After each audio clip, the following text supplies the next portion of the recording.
Hello. How's it going? Good. Okay, what's your name? Joe. Okay. How old are you? I will be 30 this year. So you're 29? Mm-hmm. For at least another month, 2 months, something like that. Okay. What are some of your favorite pastimes? I really like woodworking. I do a lot of woodworking in my crafts. I like video games. Who doesn't like video games? I do historical reenactments, actually. I do lots of fairs.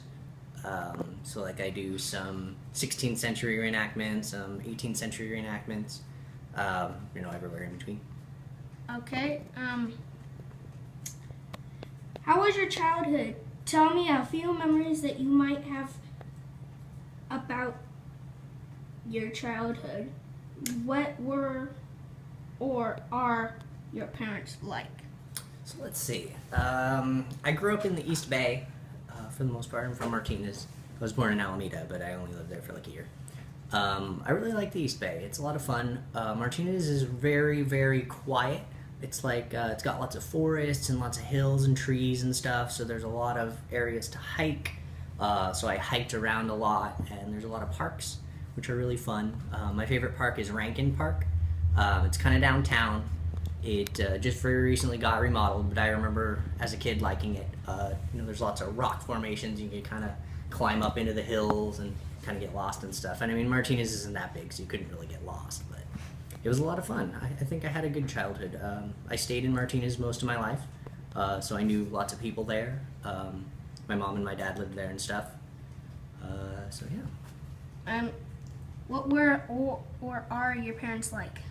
So let's see. My mom, originally, when I was growing up, she did special education. She was a special education teacher for the junior high. And let's see, she went to college for, I think she got her bachelor's in PE, because she wanted to be a PE teacher, but then ended up in special needs teaching. And now she's a massage therapist. She actually lives in Osage County, in Oklahoma right now. My dad's kind of a salesman. He has sold everything from Cutco knives to furniture, to Google listings and AT&T programs and stuff. Energy saving, I know he was working with solar panels and stuff, selling those. Okay. Who composed your family dynamic? So, like, who was the breadwinner, I guess is, I suppose, the question. Yeah. It was kind of a 50-50 thing. They both did their part. I feel like my mom always had a job, and pretty much my dad always had a job too. Okay. What is the culture that you identify with being a part of? Example, Mexican culture. So when I was younger, I answered these questions before, by the way, so I'm just going to tell you it all again.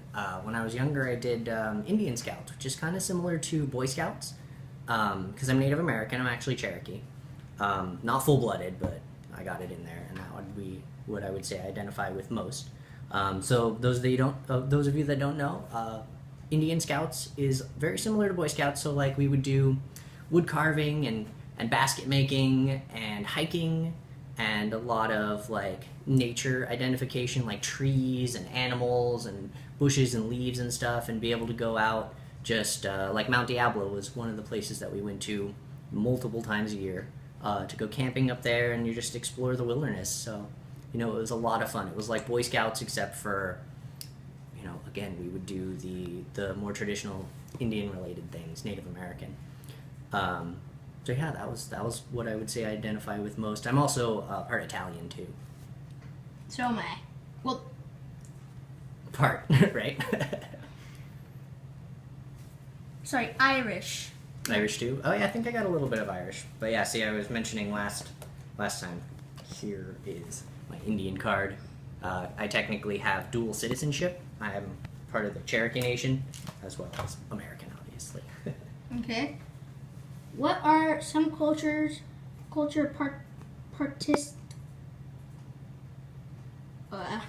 practices, events, celebrations that take place in your culture? So pretty much everybody's familiar with like a powwow. So a powwow originally was like when different tribes would get together, and it was kind of like a peace meeting, just town hall kind of thing. Everybody would talk it out and stuff. And today it's more like a picnic. Like, to be perfectly honest, every year there is a big Cherokee gathering.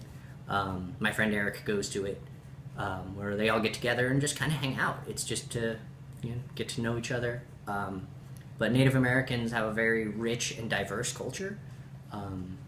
I was mentioning last time one of the big things is like conservation.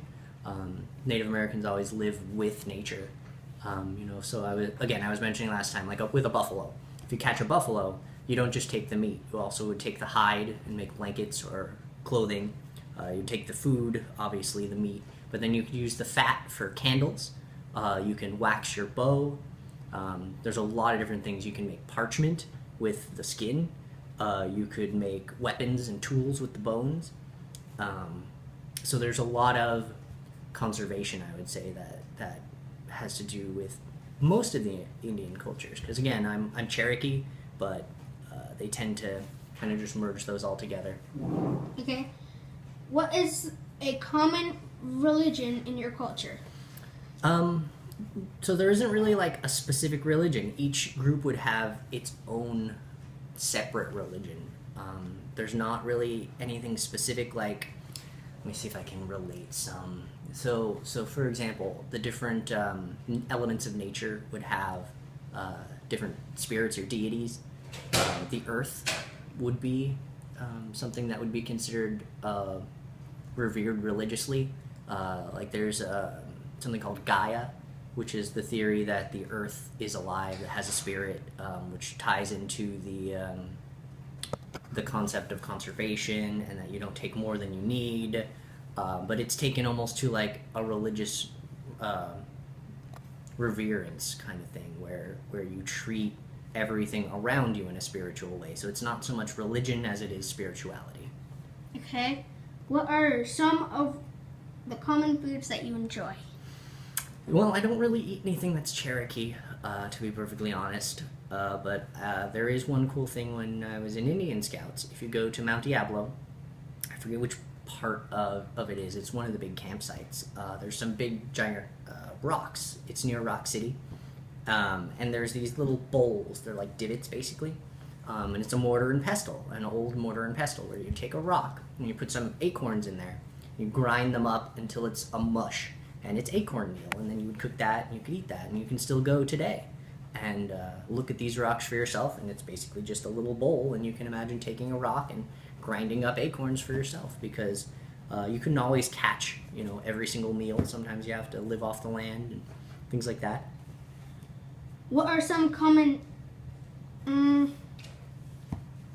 stereotypes? What are some stereotypes stereotypes that you might face? If you could address these and give the world a message that contract these